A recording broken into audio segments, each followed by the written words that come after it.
नगरी न्यूज की खास पेशकश खबर दिन भर में आपका स्वागत है। मैं हूं दीक्षा शर्मा। चलिए रुक करते हैं दिन भर की बड़ी खबरों की ओर।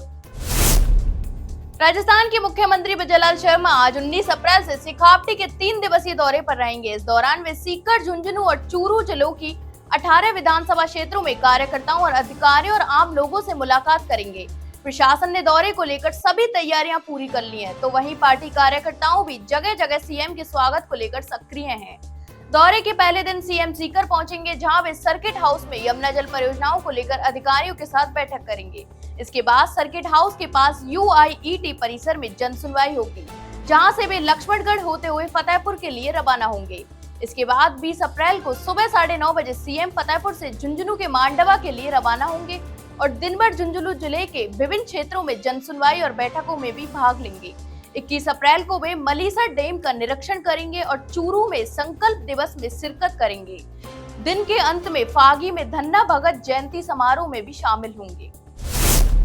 अजमेर स्थित ख्वाजा मुद्दीन चिश्ती की दरगाह को लेकर विवाद एक बार फिर चर्चा में आ गया है। जहां दरगाह परिसर में मंदिर होने के दावे से जुड़ा मामला सिविल न्यायालय में लंबित है, तो वहीं शुक्रवार को इस मामले में जन सुनवाई भी होनी है। लेकिन परिवारवादी विष्णु गुप्ता के वकील की अनुपस्थिति के चलते कोर्ट ने अगली सुनवाई की तारीख 31 में तय की है।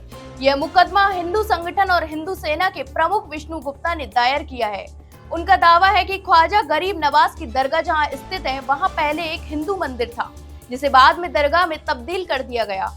गुप्ता ने अपने दावे में समर्थन कर कुछ ऐतिहासिक और पुरातात्विक साक्ष्य भी कोर्ट में पेश किए हैं।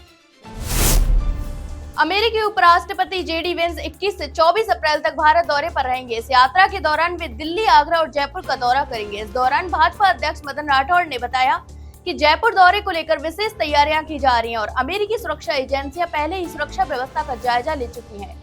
इसके अलावा राठौड़ ने यह भी कहा कि जयपुर को पिंक सिटी के नाम से जाना जाता है और यह दुनिया भर के पर्यटकों के लिए आकर्षण का केंद्र बन चुका है। यही नहीं, अमेरिकी राष्ट्रपति का यहाँ आना प्रदेश के लिए गौरव की बात है और इससे पर्यटन को बढ़ावा भी मिलेगा। उन्होंने कहा कि राज्य सरकार और स्थानीय प्रशासन जेडी वेंस और उनके परिवार के स्वागत में कोई कसर नहीं छोड़ेंगे। राजस्थान के मुख्यमंत्री ब्रजलाल शर्मा आज से 3 दिवसीय सिखावटी दौरे पर रवाना हो गए हैं। इसी बीच भरतपुर जिले की कामा सीट से बीजेपी विधायक नौक्षम चौधरी का एक बयान सोशल मीडिया पर तेजी से वायरल हो रहा है, जिसमें नौक्षम चौधरी ने मुख्यमंत्री ब्रजलाल शर्मा की खुलकर तारीफ की और उनकी कार्यशैली की सराहना भी की। इसके अलावा नौक्षम चौधरी हाल ही में भरतपुर में अवैध खनन के मामलों को लेकर जिला कलेक्टर से मुलाकात करने पहुंची, तो इस दौरान मीडिया से बातचीत में उन्होंने कहा कि सीएम ब्रजलाल शर्मा के नेतृत्व में प्रदेश में अपराधों में भारी गिरावट आई है। यही नहीं, खास तौर पर साइबर अपराध में 60% तक की भी कमी दर्ज की गई है। उन्होंने बताया कि पहले लोगों के खातों से पैसे गायब होने और सेक्सटॉर्शन जैसे मामलों में बढ़ोतरी हो रही थी, तो वहीं भाजपा सरकार के सख्त निर्देशों के चलते अभी एक अपराध काबू में है। राजस्थान को केंद्र सरकार की ओर से सड़क निर्माण के क्षेत्र में एक बड़ी सौगात मिली है। हाल ही में बैंक ऑफ बड़ौदा की एक रिपोर्ट में बताया गया कि केंद्र सरकार राजस्थान में 0.67 लाख करोड़ रुपए की लागत से 28 फ्लाईओवर का निर्माण करवाएगी। यह बजट केंद्र के द्वारा देश भर के सड़क विकास कार्यों के लिए तय की गई कुल 1.42 लाख करोड़ रुपए की राशि का 47% हिस्सा है, जो अकेले राजस्थान को आवंटित किया गया है। सड़क निर्माण में यह निवेश राज्य के लिए काफी अहम माना जा रहा है। रिपोर्ट के अनुसार केंद्र और राज्य सरकार ने मिलकर वर्ष 2024 और 25 में कुल 3.9 लाख करोड़ रुपए सड़क निर्माण और विकास पर खर्च करने का निर्णय लिया है। इसमें केंद्र सरकार का योगदान 1.42 लाख करोड़ रुपए है, जबकि राजस्थान सरकार ने 87,438 करोड़ रुपए के निवेश की घोषणा की है। केंद्र सरकार एक बार फिर सुप्रीम कोर्ट के सामने बैकफुट पर नजर आई है। वक्फ अधिनियम के 2 विवादित प्रावधानों और वक्फ वाई यूज और वक्फ बोर्डों में गैर मुस्लिमों की नियुक्ति को लागू न करने का आश्वासन देकर सरकार ने एक संभावित न्यायिक टकराव को टालने की कोशिश की है। गुरुवार को सुप्रीम कोर्ट में सुनवाई के दौरान जब मुख्य न्यायाधीश की अध्यक्षता वाली पीठ ने वक्फ वाई यूज की संवैधानिक वैधता पर सवाल उठाए, तो सॉलिसिटर जनरल तुषार मेहता ने केंद्र सरकार की ओर से तुरंत स्पष्ट किया कि सरकार ना तो यह प्रावधान लागू करेगी और न ही गैर मुस्लिमों की नियुक्ति की अनुमति देगी। बता दें कि यह पहली बार ही नहीं हुआ है जब केंद्र सरकार ने सुप्रीम कोर्ट के सख्त रुख को देखते हुए अपने कदम पीछे खींचे हों, बल्कि मई 2022 में देशद्रोह कानूनी यानी आईपीसी की धारा 124A पर कोर्ट की सख्ती के बाद सरकार ने अपने रुख में नरमी दिखाते हुए इसकी पुनर्समीक्षा की भी बात कही थी। राजस्थान में इस साल की गर्मी ने पिछले 10 साल का रिकॉर्ड तोड़ दिया है। राज्य में शुक्रवार को कई जिलों में तापमान 45 डिग्री सेल्सियस के पार पहुंच चुका है, जिससे आमजन का जीवन अस्त व्यस्त हो गया। जोधपुर, बीकानेर, जयपुर, भरतपुर, अजमेर और कोटा संभाग में गर्म हवाओं और उमस ने लोगों को बेहाल कर दिया है। मौसम विभाग के अनुसार प्रदेश में कई स्थानों पर लू का प्रकोप रहा। पूर्वी राजस्थान, खासकर जयपुर संभाग में लोगों को उमस भरी रातों और दिन की भीषण गर्मी से जूझना पड़ा। इसके अलावा प्रदेश में 19 और 20 अप्रैल को पूर्वी राजस्थान में आंधी, तूफान और हल्की बारिश की संभावना भी जताई जा रही है।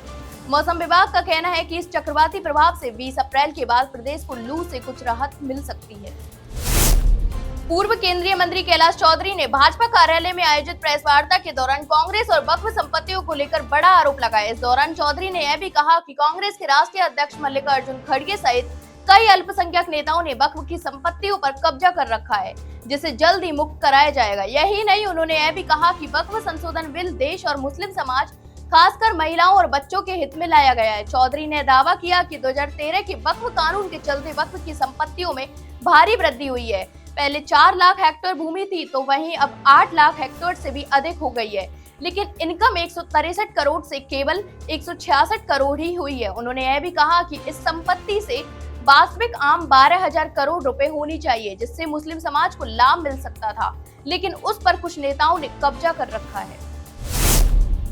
अजमेर से एक बड़ी खबर सामने आई है, जहां पश्चिम बंगाल में जारी हिंसा के विरोध में विश्व हिंदू परिषद ने जोरदार प्रदर्शन किया। प्रदर्शनकारियों ने पश्चिम बंगाल की मुख्यमंत्री ममता बनर्जी पर गंभीर आरोप लगाते हुए कहा कि राज्य सरकार को पूरी तरह विफल बताया। उन्होंने यह भी कहा कि बंगाल में वक्फ एक्ट के खिलाफ चल रहे आंदोलनों को जानबूझकर हिंसक रूप से दिया जा रहा है, जबकि प्रदर्शनकारियों का उद्देश्य शांतिपूर्वक विरोध कराना है। अजमेर में हुए प्रदर्शन के दौरान बेहिप कार्यकर्ताओं ने आरोप लगाया कि पश्चिम बंगाल में हिंदू के साथ अन्याय और दमन हो रहा है। धार्मिक स्थलों पर हमले, हिंदू संगठनों के कार्यकर्ताओं पर अत्याचार और तोड़फोड़ जैसी घटनाएं आम हो गई हैं। लेकिन ममता सरकार वोट बैंक की राजनीति में जुटी हुई है और हिंसा रोकने के लिए कोई ठोस कदम नहीं उठा रही। आखिरकार पशु परिचर भर्ती के परिणाम को हाईकोर्ट में चुनौती दे दी गई। याचिकाकर्ता जयनारायण व 300 अन्य अभ्यर्थियों की ओर से परिणाम और नॉर्मलाइजेशन को हाईकोर्ट में चुनौती दे दी गई है, जिस पर जोधपुर पीठ में अगले सप्ताह सुनवाई हो सकती है। आपको बता दें कि याचिका में दस्तावेज सत्यापन के लिए 1.6 गुना अभ्यर्थियों की सूची जारी करने के साथ ही 4 प्रमुख आधार भी बनाए गए हैं। याचिका के पहले आधार के तहत बोर्ड के द्वारा अपनाए गए स्केलिंग के फॉर्मूले, जिसे सुप्रीम कोर्ट ने पहले ही अवैध ठहरा दिया था, उसको चुनौती दी गई। तो वहीं जब कोई भी परीक्षा एक से अधिक शिफ्ट में होती है तो सम प्रतिशत सूत्र होता है, यही फॉर्मूला लागू किया जा सकता है और सुप्रीम कोर्ट ने इसे ही अनुमति दी है। लेकिन पशु परिचर परिणाम में इसके लागू नहीं किया गया। इसके साथ ही बिना कट ऑफ जारी किए दस्तावेज सत्यापन की सूची जारी करने और अभ्यर्थियों का स्कोर कार्ड जारी नहीं करने के साथ ही फाइनल आंसर जारी की है। सत्यापन के लिए सूची जारी करने की चुनौती भी दी गई है। याचिकाकर्ताओं की ओर से अधिवक्ता हरेंद्र नील मामले में पैरवी करेंगे।